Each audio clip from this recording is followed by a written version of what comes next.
Welcome back. Till now, we have been using the map, filter, and reduce methods. However, now we can take this one step further by chaining all these methods one after another. For example, if we take all the movement deposits, then convert them from euros to dollars and finally add them all up so that we know exactly how much we deposited into the account in US dollars. So now, how could we do each of these operations individually and store each result in a new variable? So however, we can also do it all in one. So let's do that. So here I am starting with a filter method, right? Moments dot filter. And now we want to take all the deposits. So we get the moment here, right moment, and then arrow function, and then here we are using the movement that is greater than 0. With this we filter only the movements that are positive, that means all our deposits. So now the result of this operation will be an array, and now we can apply map on this array. So that is, let's write map, and now here write movement, use arrow function, and then here we want to write that we can convert that movements to US dollars. So for that movement, so we can do that with that variable that we used before. Let's check that one. Yeah, this one cons euro to USD, that is equal 1.1. Let's copy this one and then paste here. Now here we need that movement, that is movement times euro to USD. So give euro to USD. So with this we converted all the deposits to US dollars. But now we can take this even further, and on this result we can also call a reduce. And right here dot reduce, and of course we could also call more filters or more maps, but now let's just do a reduce here. So basically add all of these values together. So we know that already we did in the previous lecture, and right here accumulator, and then moments, give arrow function, and then we just need to return accumulator plus current moment, and then the initial value is 0. Now let's store all these in const total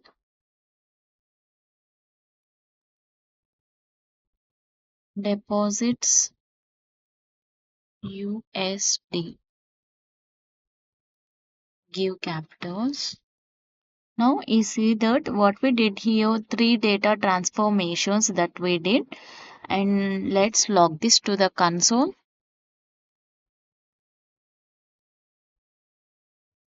Console.log total deposits USD. Now let's reload, see the result. So this is the total deposits that we did in our account in US dollars. Here you see that we can also chain like this many other methods as long as they return new arrays. And so you see that here this filter returns a new array, and after that we have added something to that, and we have added map to this. That is, here we are changing the value to euro to USD, and then we are applying the reduce. With this, in this case, we got only this number, and of course here we could now not have chained a map or a filter after this, so we can only chain a method after another any one. So if the first one returns an array, so imagine all of this as a sort of pipeline that processes our data. So we put data in at the beginning, so which is here, these three steps here, and then the end of our input data comes out processed on the other side of the pipeline. So let's just write here. So when we chain all these methods together here, it can be a little bit hard to debug if one of the results is not what we expect, except if the result here would be something really weird. We wouldn't really know from which step of this pipeline it would come from. And to solve this, it would be good to check and in each of these different steps, let's say did a mistake here. For suppose I am giving here movement less than 0. Then reload. We see that here we have a negative number. So here in this case, it would be nice to be probably to see the result of this filter operation. And so we can do that by using the array parameter that we get access to this in this callback function. Remember that. So we have the current element that is index and the entire array. Let's write here index array. Let's actually make this duplicate before doing that. And so here we need to return actually our result. So let's do that here. Give return. And now let's log this to console.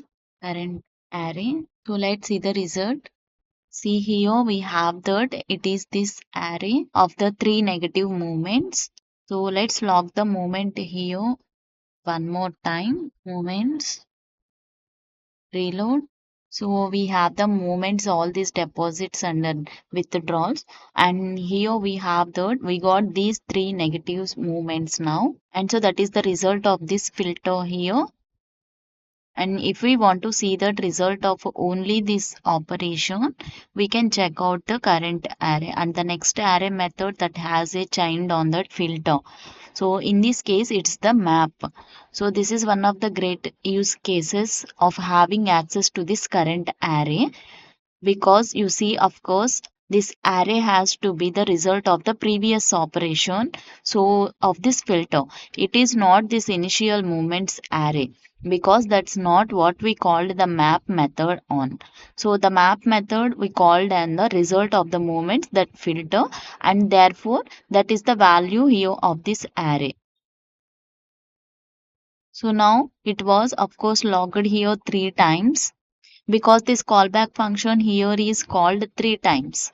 So once for each of these values, three values. So let's put it back to what it was. So place this to greater 0. Now let's reload.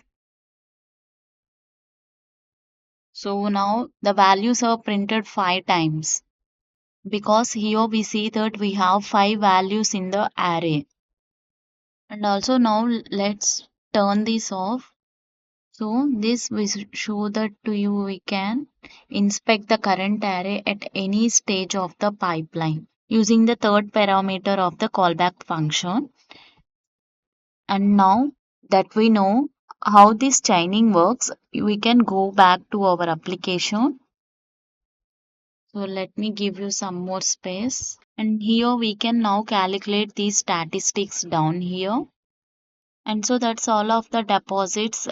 Initially we have incomes here, and that we have all the outcomes, and that's the sum of all the withdrawals. And then also we have here an interest that the bank might pay us. Now let's go back to our application here.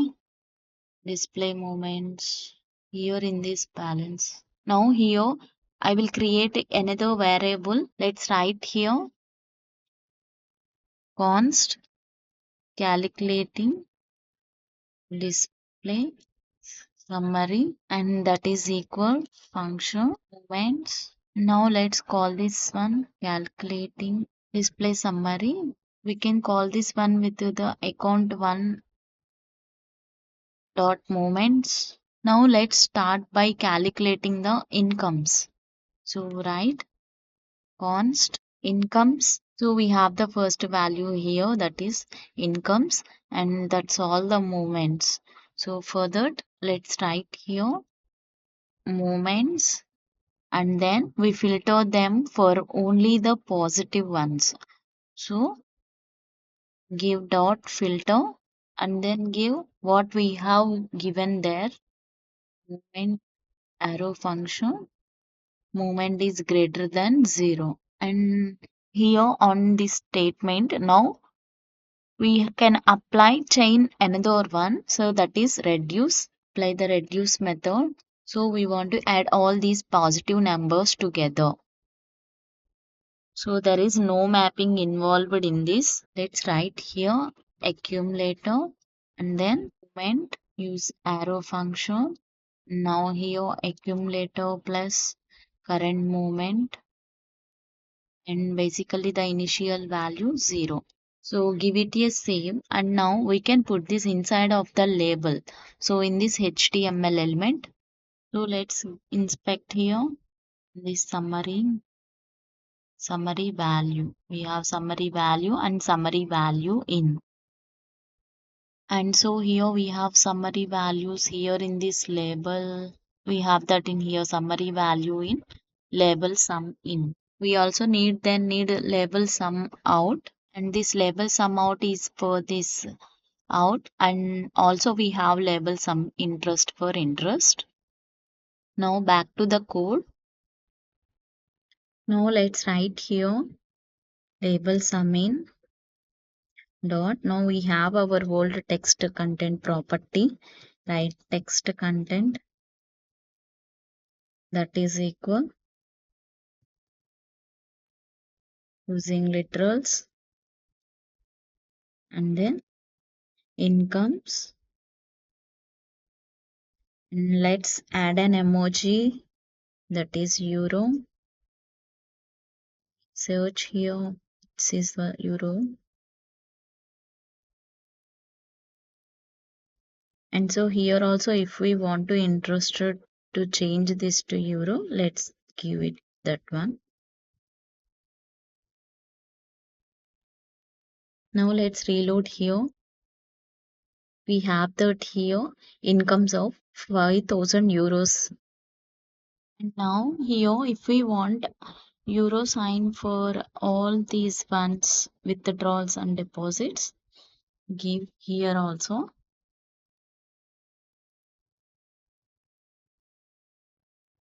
Now let's reload. See here we have the sign. Now we can do the same for the outgoing money. That is this one. Let's just do the same thing. Copy, paste. This is for outcome. So out, that is equal moments filter, and here we need the less than 0 and reduce same. Here label sum out. Now here we have out. Now simply see the result. Now we have the outcome value, and if we want to get rid of this sign, simply give here math dot absolute value and then reload. Now see, we removed the minus sign. And now finally let's go for the interest parts.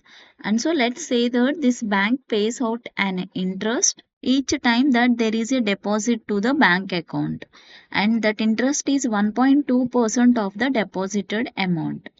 So unfortunately in the real world that's nothing like that. But here in our fictional bank, what can do whatever rules we want, right? So as I said, the interest is paid on each deposit. So let's create here const interest that is equal moments. First we need to get these deposits and then filter.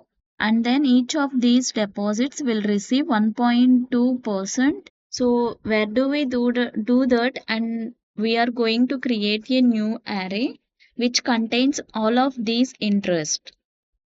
And then in the end, we can just add them together. So let's use the map. So this is the way we go together. Give here, simply copy this one, this deposits one, and then paste here. Now apply map. So here we take the current movement, and we could even call this array of a deposit. So here we are giving the deposit, that is arrow function, and that we have here deposit what we have, that should be multiplied by 1.2, and then the result should be divided by 100. And so this is how you should calculate percentages, and then finally we just edit all together. So let's just take this one, copy, and then paste here. And now here each of these elements is no longer a movement. So here we are, these are interest. So that's why interest. And also copy this one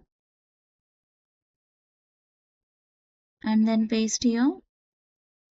Here label some interest. And then here interest.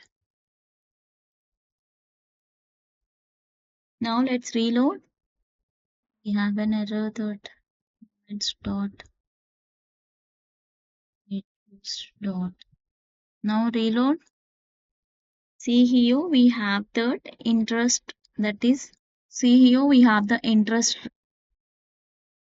Okay, now let's say that the bank introduces a new rule that now the bank only pays an interest if that interest is at least €1 or whatever other currency.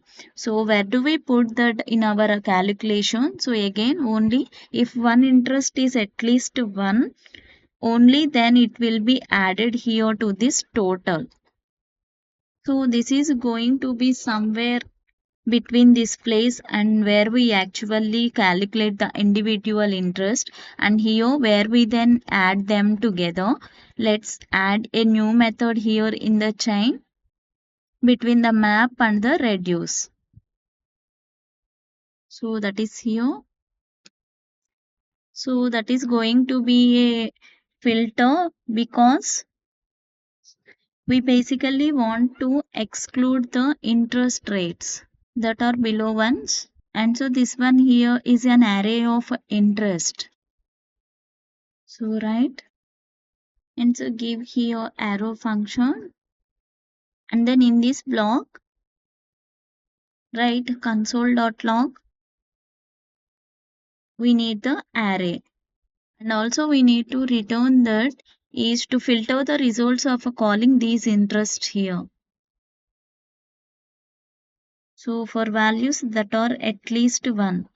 So write interest that is greater than equal 1. Now let's see the result. We see that here we have the interest is now decreased. That is because here see that here in this array of interest, here in this array we have only one value that is less than 1. That is the 0.84, and therefore it will get filtered out. And so after that, in this next new step that we added here in the processing, and so then the final one that's going to paid by the bank is only these 4 values added together. So these 3 plus, so these are the 3 plus and this one. And less than this one part here is excluded. So anyway, this was another great part here of our bankers application. So with this, now we also completed this part here.